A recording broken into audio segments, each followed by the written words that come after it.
Good morning students. बेटा आपका chapter कौन सा हो चुका था? First, fourth and fifth. अब मेरे पोर्शन में है चैप्टर 10।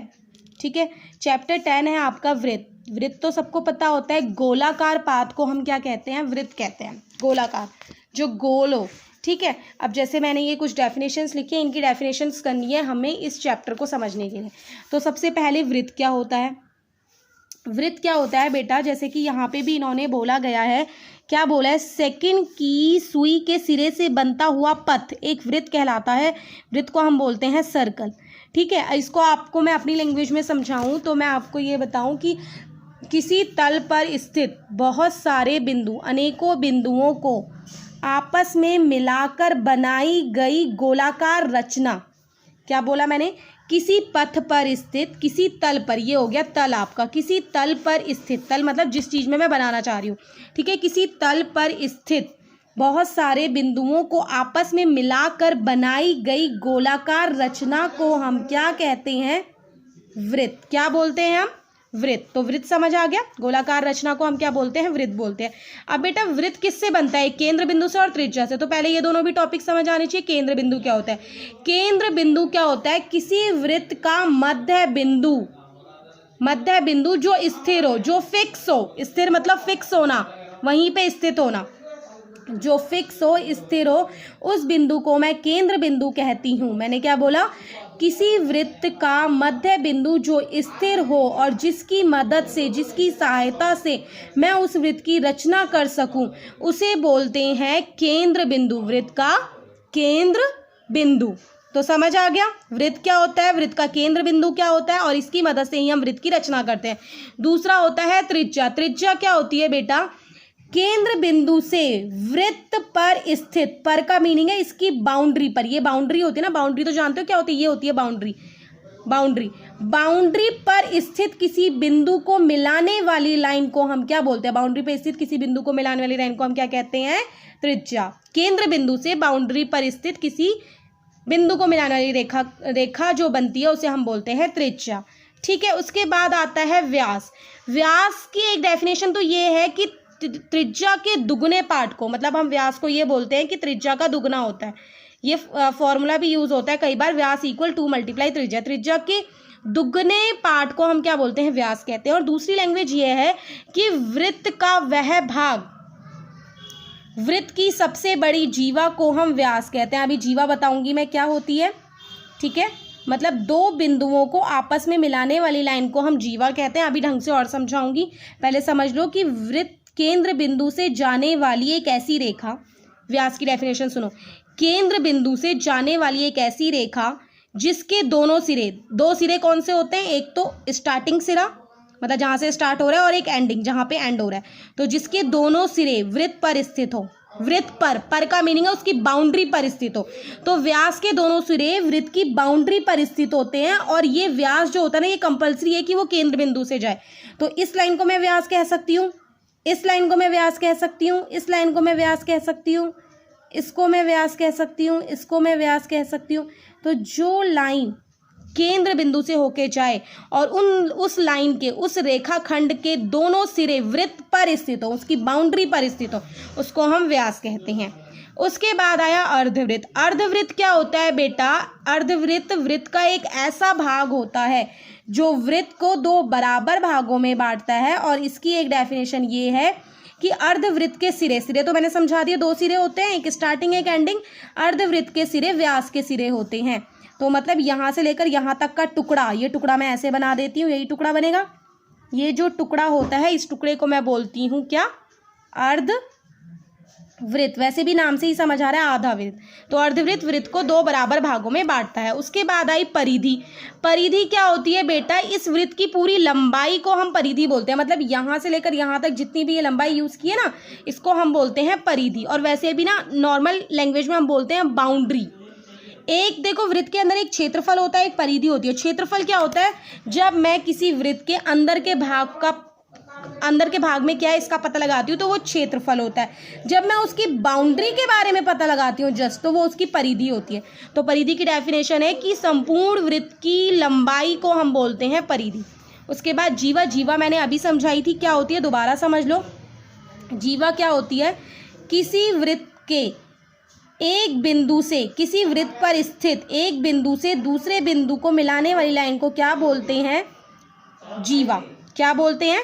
जीवा। एक बिंदु से दूसरे बिंदु को मिलाने वाली लाइन को क्या बोलते हैं? जीवा। समझ आ गया। उसके बाद आता है चाप।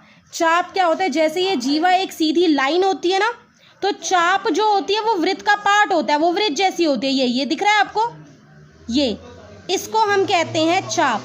तो इस पार्ट को मैंने बोला चाप और इस लाइन को मैंने बोला जीवा। ठीक है। और याद रखना, ये जीवा के दोनों सिरे जो हैं वो वृत्त पर स्थित है, वृत्त की बाउंड्री पर स्थित है।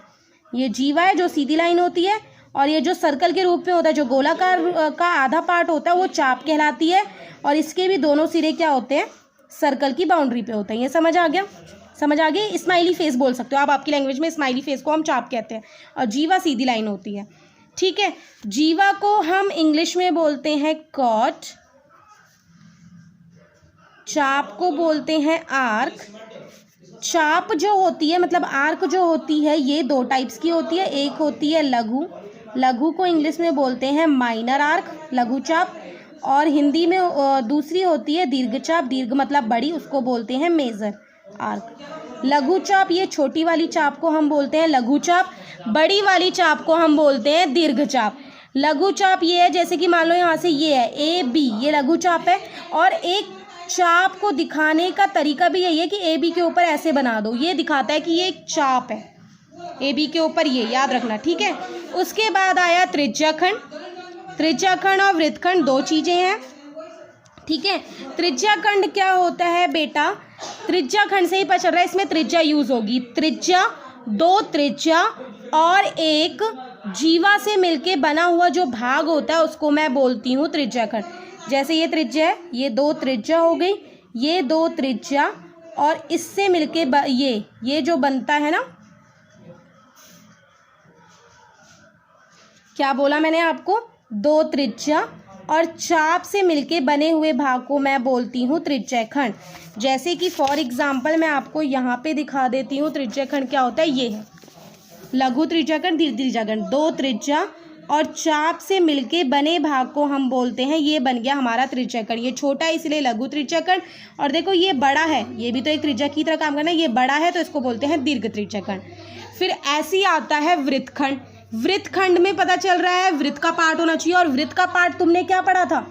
वृत्त का पार्ट तुमने क्या पढ़ा था बेटा, बताओ? ये पढ़ा था ना, ये तो वृत्त का पार्ट था। खंड मतलब जीवा ले लेंगे।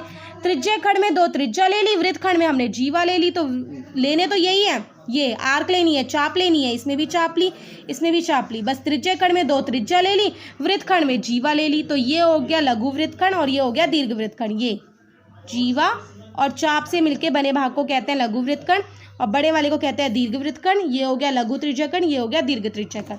समझ आ गया? यही डेफिनेशन है इसके अंदर, बाकी कुछ भी नहीं है। ठीक है। इस चैप्टर के अंदर एक छोटा सा टॉपिक और रह रहा है।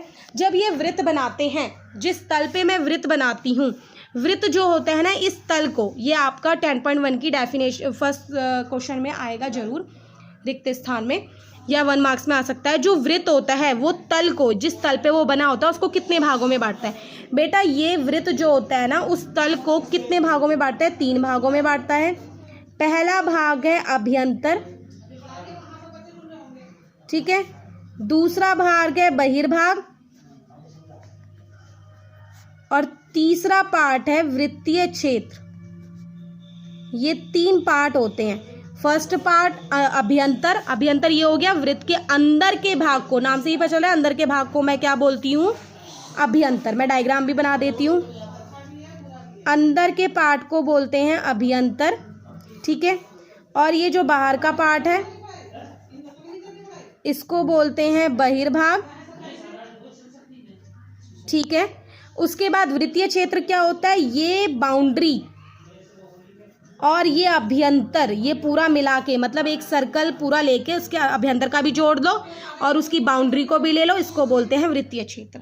समझ आ गई बात? अभ्यंतर अंदर, बहिर्भाग मतलब बाहर, वृत्तीय क्षेत्र मतलब वृत्त की बाउंड्री ले लो और अभ्यंतर अंदर का भाग ले लो। जैसे कि यहाँ पे इन्होंने दिखाया भी है, देखो वृत्त के अंदर का भाग जिसे अभ्यंतर कहते हैं, ये देखा अभ्यंतर, और वृत्त के बाहर का भाग, ये बाहर का भाग, इसे बहिर्भाग कहते हैं। वृत्त तथा इसका अभ्यंतर, ये वृत्त हो गया, और इसका अभ्यंतर वृत्तीय क्षेत्र कहलाता है। तो ये डेफिनेशंस हैं इसकी। इस चैप्टर की शुरुआत में हमें ये डेफिनेशंस क्लियर होनी चाहिए। इनको डिफाइंड मैं पीडीएफ में कर दूंगी, बाकी ये समझ लेना वीडियो को ध्यान से, बाकी इसके बाद मैं पीडीएफ भी सेंड करूंगी। ठीक है बेटा।